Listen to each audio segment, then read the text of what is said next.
Bonjour à tous, rien de mieux qu'un bel endroit comme les crêtes du Jura pour vous raconter ma grande traversée des Alpes réalisée cet été, en grande partie sur le GR5 du lac Léman à la Méditerranée, début août.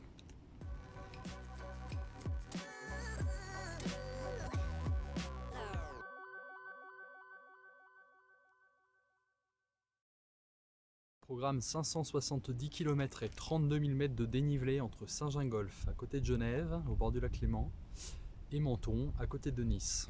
Si on regarde un peu la carte, le tracé traverse la Haute-Savoie avec des villes comme Samoins et Chamonix, la Savoie avec Tignes et Modane, les Hautes-Alpes avec le mi-parcours à Briançon, les Alpes de Haute-Provence pour une journée, ainsi que les Alpes-Maritimes pour l'arrivée à Menton par la variante du GR52. Pourquoi avoir eu l'idée de faire ce parcours? Eh bien, j'habite dans la région de Genève depuis presque 4 ans et adorant les montagnes, j'ai eu l'occasion de découvrir la Haute-Savoie et le Jura, mais jamais plus bas. Je voulais donc trouver un moyen sportif et rapide pour découvrir toutes les Alpes sur un seul voyage. En voiture, en moto, en vélo, la grande traversée des Alpes, c'est une route bien connue des adeptes, mais beaucoup moins connue en randonnée, où l'on est beaucoup plus plongé dans la nature, plus isolé, loin des villages, mais beaucoup plus proche de la faune et de la flore. J'ai emprunté le GR5, un sentier de grande randonnée qui part des Pays-Bas pour aller jusqu'à Nice, mais uniquement sur la partie Alpes, donc en partant du lac Léman. Niveau massif, j'ai été servi le Chablais, le Haut-Gifre, les Aiguilles Rouges, le Mont Blanc, le Beaufortin, la Vanoise, la Maurienne, le Queyras, le Beil, le Mercantour, puis l'Arc de Nice. Cela représente 11 massifs sur 14 jours. Autant dire que niveau dépaysement d'un jour à l'autre, c'était pas trop mal. Allez, c'est parti. Premier jour, le lundi 2 août 2021. Départ depuis Saint-Gingolph, à l'aube, au bord du lac Léman. Je touche une dernière fois l'eau du lac avec pour objectif d'aller faire trempette dans la Méditerranée. Le départ du GR est assez bien aménagé, on commence directement par une grande montée direction le premier col, le col de Bise. Plus de 1500 mètres de dénivelé positif sur 11 km. Un petit peu plus bas, les chalets de Bise, avec quelques-unes des 400 vaches et leurs cloches croisées ce premier jour dans cette traversée du Chablais au Savoyard.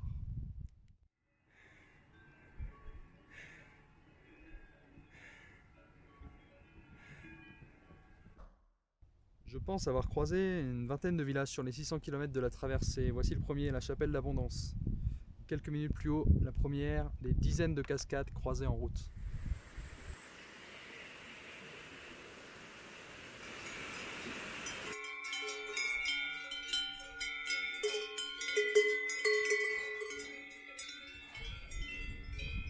Après 2 mois de juin-juillet vraiment pas top niveau météo, j'ai juste eu quelques nuages les premiers jours, mais soleil toute la suite. En fin de journée, arrivé à l'alpage La Pisa, en Suisse. La grande traversée passe en Suisse sur une dizaine de kilomètres. J'étais tout seul avec les bergers ce soir-là. Et qui dit Suisse dit repas local. En même temps, on ne m'a pas vraiment laissé le choix. Bilan de la première journée, gros dénivelé, ça s'est plutôt bien passé niveau physique et moral. Deuxième journée, aujourd'hui, je finis la traversée du Chablais, je me dirige en direction du massif des Fises et des Aiguilles Rouges en passant par Samoins en milieu de journée. On peut apercevoir les Dents du Midi au premier plan avec la haute cime qui culmine à 3257 mètres. Superbe lever de soleil depuis l'alpage La Pisa. Presque 60 cols répertoriés sur la traversée et ici déjà au 8e, le col de la Golaise qui annonce la descente sur la ville de Samoins. Au niveau rythme, je vais garder une moyenne de 4 à 5 km/h sur toute la durée du périple. Le chemin suit en grande partie les cours d'eau naturels, donc au final moi qui cherchais un petit peu le calme, je ne l'ai pas trouvé tout le temps. Et peu après Samoins, le long du Gifre, les activités d'été battent leur plein, avec du rafting. Donc finalement, proche des villes, j'ai rencontré pas mal de monde. Peu après, le GR remonte d'énormes gorges, les anciennes gorges des Tines. Quelques échelles et escaliers, mais rien de trop dérangeant, on est vraiment sur un chemin de rando ouvert au plus grand nombre. Pas comme le GR20 en Corse, qui lui est très technique. La cascade du Rouget, la plus impressionnante de Haute-Savoie, près de Six-Fers à cheval. Puis l'arrivée dans le massif des Fises. C'est un lieu assez isolé, accessible qu'après quelques heures de marche. Le refuge de Mouais-d'Anterne, où j'ai passé ma deuxième nuit, complet lui, mais avec une présentation sympathique de la vie des chamois et des bouquetins dans les Alpes. Je pense qu'à moi seul, j'ai baissé la moyenne d'âge des participants de 10 ans. Je garde en souvenir de cette journée cette vue magnifique sur les Dents Blanches au lever du soleil. Et on passe à la troisième journée. Troisième jour, pas le plus simple. On l'a, vous voyez, il fait une météo parfaite, mais ce troisième jour, il a plu toute la journée, du matin au soir. Gants, bonnet, couvre-sac, polaire, veste, tout ça je l'avais pris et ça m'a bien servi. La visibilité dépassait à peine les 200 mètres par endroit, il faisait froid, il y avait du vent. Mais pas le choix, les refuges étaient déjà tous réservés et je n'avais pas pris un seul jour de repos, il fallait avancer. Mon topo-guide s'imbibait millilitre par millilitre, mes affaires au fond du sac pareil. Je pensais qu'il était étanche, mais en fait non. Tous mouillés un par un et je savais qu'au refuge ça allait être compliqué d'étendre ça, car avec une arrivée prévue à 17h, je ne serais pas dans les premiers à arriver. J'étais supposé avoir de belles vues sur les Aiguilles Rouges et le Mont Blanc, mais je ne les aurais pas eues. Bon, au final, content d'avoir eu cette météo ce jour-là en particulier et pas un autre, car c'était un endroit que je connaissais déjà un peu avant, en ayant participé au trail des Aiguilles Rouges et au marathon du Mont Blanc, qui ne passe pas très loin de ces sentiers. Franchement, une journée comme ça renforce le mental. Le fait de se forcer, mais si les 15 jours avaient été comme ça, j'aurais clairement abandonné. C'est vraiment pas facile de se retrouver tout seul en montagne dans le froid en plein mois d'août, en sachant qu'il te reste 5 ou 6 heures de marche. L'arrivée au refuge de Namboran, enfin, avec de belles rencontres, un petit lieu cosy, bien agréable. Le feu dans le séjour, aussi agréable qu'un jacuzzi quand tu rentres de ski. Quatrième jour, longue journée au programme. Le topo guide annonce près de 50 km et 3000 mètres de dénivelé. Et ce même topo guide qui annonce autant de dénivelé positif m'annonce aussi 19h30 de marche. Mais bon, je me fixe 13h. Parce que le repas du soir est servi à 19h, donc il faut que je parte à 5h45. Autant dire que c'est serré. La météo est meilleure que la veille, les nuages persistent toujours. Je quitte le massif du Mont Blanc pour traverser tout le Beaufortin, avec ses crêtes assez vertigineuses, et en ligne de mire la Pierra Manta, qui culmine à 2700 mètres d'altitude. Arrivé près du sommet de la Pierra Manta, place à la descente, avec plus de 1700 mètres de dénivelé négatif.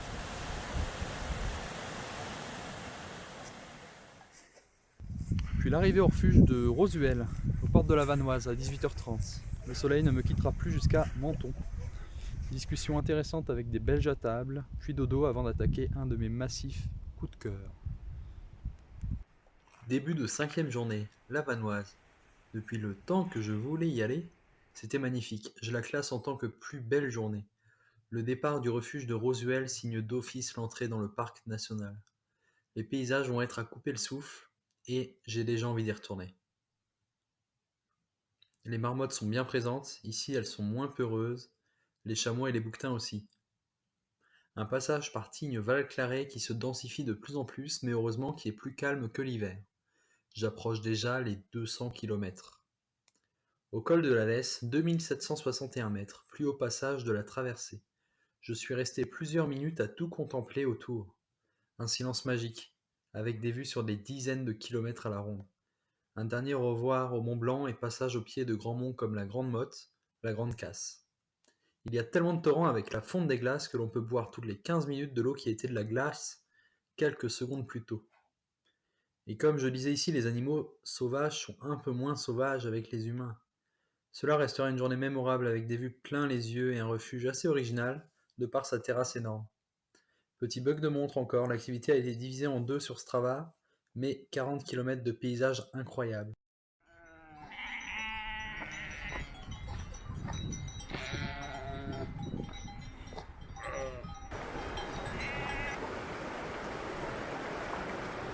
Journée 6. Avec le bouche à oreille, depuis quelques jours, on a bien compris qu'un orage était prévu ce samedi à partir de 17h. Un gros orage. Pas de chance parce qu'aujourd'hui c'était une journée classée un peu noire dans mon programme. J'ai prévu 52 km et 2600 mètres de dénivelé positif. Mais pas le choix, je veux arriver avant l'orage.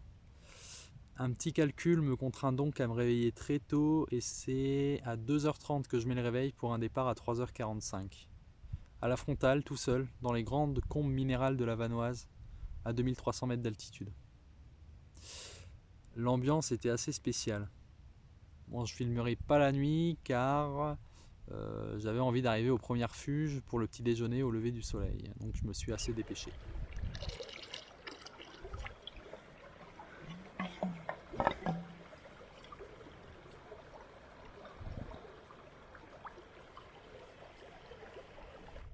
En cours de route, en passant à Modane et Valfréjus, j'apprends que l'orage arrivera finalement à 16h.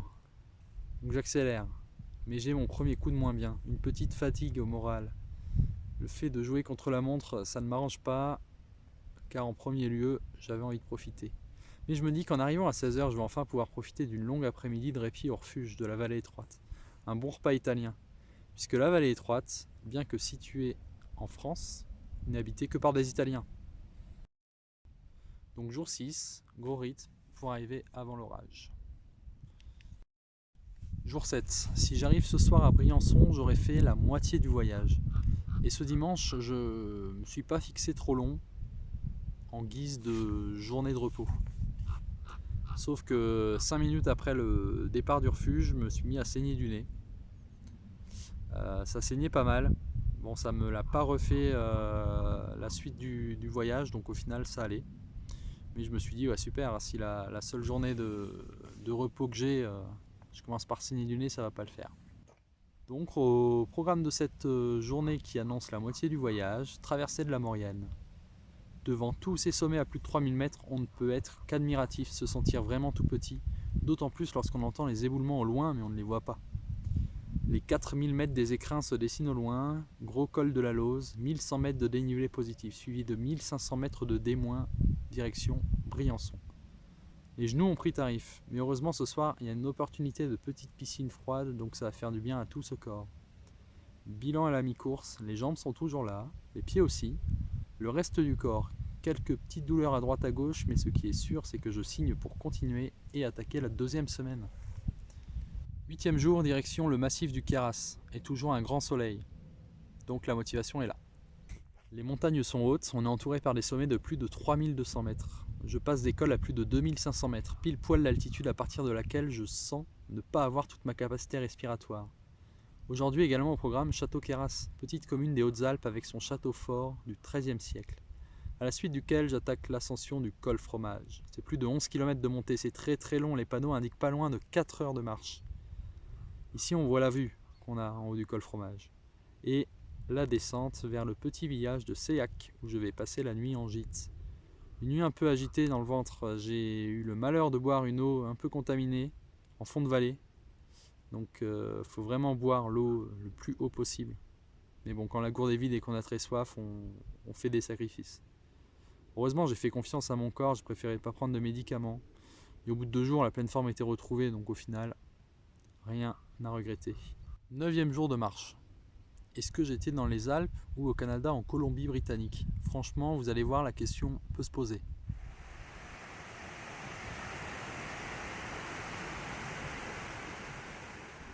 Les massifs du Queyras et de l'Ubaye au programme de cette journée sont vraiment très sympas avec des paysages donc dignes de l'Amérique du Nord, les lacs, les arbres, les montagnes en dernier plan.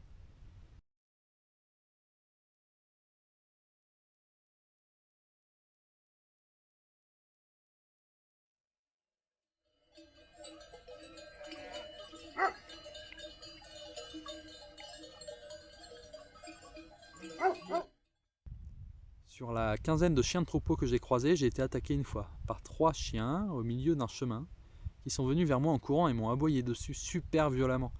Ils avaient des colliers avec des grosses dents d'acier, franchement leurs yeux et leurs baves n'inspiraient pas confiance. Je n'ai pas bougé d'un poil, je les ai laissés m'aboyer dessus plusieurs dizaines de secondes en étant bien stressé, pour ne rien vous cacher. Puis ils sont partis ensuite. Je ne sais pas ce que j'aurais pu faire de mieux et c'était sur le seul chemin possible, j'étais obligé d'avancer, au début il me paraissait pas forcément méchant, bref. Et dans la seconde partie de la journée, je me suis aventuré dans des cols autrefois occupés par les militaires pour surveiller la frontière franco-italienne. En témoigne cette batterie de Vires, abandonnée à 2500 mètres d'altitude. Par contre, dans la descente, j'ai eu le malheur de marcher sur un gros clou, venant sûrement d'un de ces bâtiments qui est venu s'enfoncer dans mon talon, à 2 km de l'arrivée.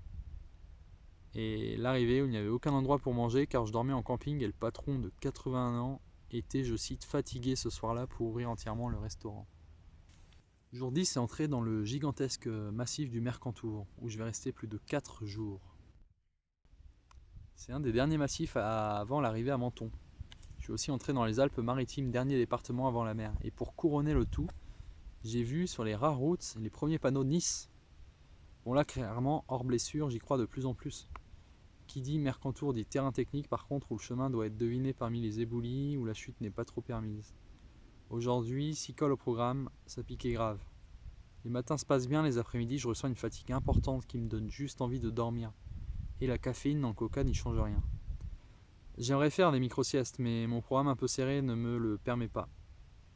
Encore des traversées de forteresses et anciens villages militaires, beaucoup moins de randonneurs malgré un nombre plus important de villages croisés, même si j'ai l'impression que ça a été déserté avec la densification des villes. Une des stations les plus connues des Alpes-Maritimes, Oron, puis un dernier col nous amenant au petit hameau de Roya, une vingtaine d'habitants, où je passe la nuit. On passe au 11e jour qui a été la journée la plus compliquée. Le corps, franchement ça va, mais la tête elle déraille sévère. En fait, vers 15 h, j'ai l'impression de ne plus du tout avancer et que l'arrivée de l'étape ne se rapproche vraiment pas. En plus, je m'étais préparé un dénivelé qui était complètement faussé par rapport à ce qu'il y avait sur la réalité du terrain. Pour finir, alerte canicule et orage. Donc, 11e journée assez dure.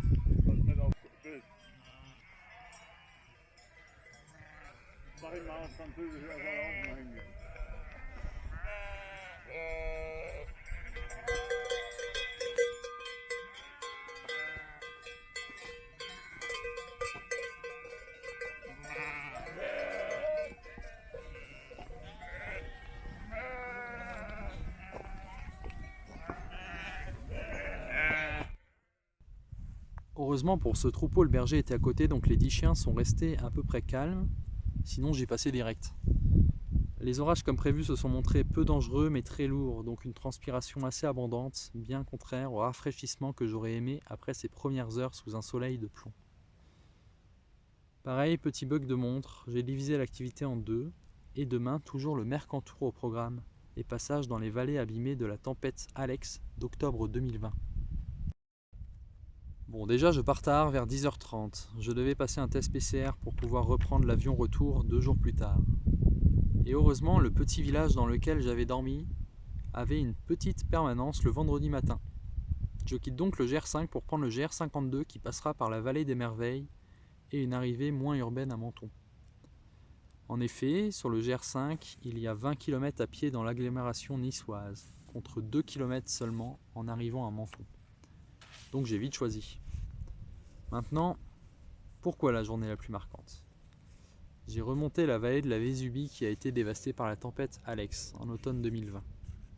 J'avais vu les images à la télé, je les ai vues en vrai et c'est encore plus choquant. Toutes les maisons emportées, tous les glissements de terrain, les voitures, les arbres, le cimetière pareil, les routes pas encore réparées. Il y a beaucoup de choses dans le terrain qui ne seront pas réparables. Le torrent qui fait normalement 2 mètres de large s'est transformé en rivière de plus de 50 mètres. Et le parc animalier Alpha a été détruit avec des loups maintenant en liberté. Superbe ambiance. Par contre, le soir, dans ce sanctuaire de la Madone de Fenestre, on retrouve une ambiance un peu plus lugubre. On a pu observer des chamois et des renards s'approcher du refuge. Avec la trentaine de randonneurs faisant étape cette nuit-là, on s'est vraiment senti petit face à l'immensité de la montagne et à l'isolement de ce refuge en plein parc. Avant-dernier jour, plus que 70 km et 3500 mètres de dénivelé positif, toujours dans le massif du Mercantour. Une journée avec pas mal de cols à passer. Le pas du Mont Colomb, la baisse du Besto, la baisse de Valmasque, le pas du Diable, la baisse de Cavaline, le col de Raos, la baisse de Saint-Véran, la pointe des 3 communes. La randonnée dans le Mercantour peut devenir vite exigeante et l'aspect minéral me rappelle vraiment la Corse et son GR20 très technique. Un petit coup de cœur pour le refuge de Nice, perché au bord d'un petit lac très calme. Et je continue à chercher mon chemin dans les gros cailloux du massif. Heureusement, il est bien tracé et les panneaux sont là au cas où pour nous remettre sur la bonne route. Un petit chamois qui guette son enfant sur ma droite et sur ma gauche, l'arrivée à la vallée des merveilles qui porte bien son nom. De la faune et de la flore en abondance, du soleil, un refuge au bout pour boire son soda. Et surtout un calme génial à seulement 50 km de Nice. Et jamais les chamois se laissent approcher comme ça dans la chaîne du Jura, à côté de où j'habite. Le GR passe ensuite vraiment sous ce rocher, avec les merveilles qui continuent, les lacs, les gravures de l'âge de cuivre et de bronze que l'on cherche et que l'on trouve sur les cailloux. Ensuite, je passe dans le Mercantour Sud, moins minéral, en approche de l'arc de Nice. Dommage, un peu plus de pollution, je n'arrive pas encore à distinguer la mer au loin. Mais j'arrive à mon dernier refuge, le camp d'Argent, où un apéro est organisé par le Parc national du Mercantour, avec des discussions intéressantes avec les agents chargés d'entretenir les sentiers. Dernier jour, kilomètre 530, encore 40 km. C'est quoi 40 km quand tu viens d'en faire 500? En fait, c'est un peu ce que je me dis en partant ce deuxième dimanche, dernier jour. Donc je suis au final presque sûr d'arriver, je relativise. En ce dernier jour qui était un peu spécial également, c'était le fait de croiser beaucoup de migrants sur les hauteurs de Menton qui essaient de traverser la frontière à pied. Il y a beaucoup d'affaires abandonnées par terre sur les sentiers. Certains m'ont même demandé le meilleur chemin à prendre pour éviter les flics. La vue sur la mer enfin, et puis l'arrivée à Menton. Arrivé à 18h05, l'avion retour était à 22h. Donc ça m'a laissé environ 40 minutes de baignade. Bon, ce qui est pas mal sur 2 semaines de vacances.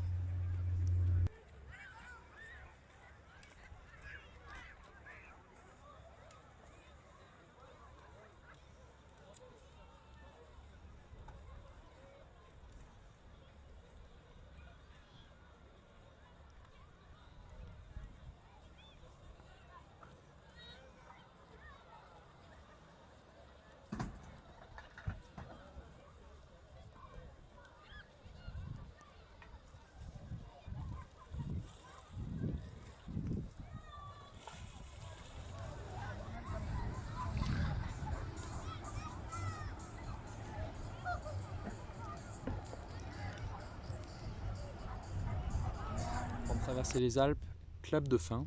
J'espère que vous avez apprécié ce petit retour d'expérience. J'ai voulu essayer un autre format plutôt que de mettre que des vidéos avec les vrais sons. Où j'ai voulu un peu témoigner aussi. Je remercie sincèrement tous ceux qui, chaque soir, m'encourageaient, que ce soit sur Strava ou sur Facebook. Dans les moments un peu de moins bien, l'après-midi, en fin de journée, je pensais aux gens, à ma famille, à mes amis qui pensaient un petit peu à moi. Et ça motivait, notamment les instants où on était vraiment tout seul et qu'il restait encore 1 ou 2 heures de marche avant le refuge. C'était vraiment une motivation supplémentaire. Je pense que si c'était à refaire, je me fixerais plutôt une limite de 40 km par jour. Là, il y a des journées, j'ai fait 50 ou 52 km. C'était un peu long. Mais en se fixant à 40 km, ça fait 15-16 jours. Ça laisse un peu plus de temps pour récupérer. Certaines personnes arrivent à le faire en 7 jours. Il y a le record qui a été battu cet été. Et d'autres, des randonneurs normaux, font entre 21 et 30 jours. Donc franchement, chacun son rythme. C'est 2 sports franchement différents, que ce soit la randonnée rapide, le trail ou la randonnée normale. C'est 2 sports différents. Moi j'avais que 2 semaines de vacances, je l'ai fait en 2 semaines. Mais s'il y en a que ça branche, je pense 3 semaines c'est vraiment un bon ratio pour pouvoir profiter en refuge également. J'encourage donc tout le monde à aller visiter les montagnes, et le silence qu'on y trouve peut vraiment être indescriptible.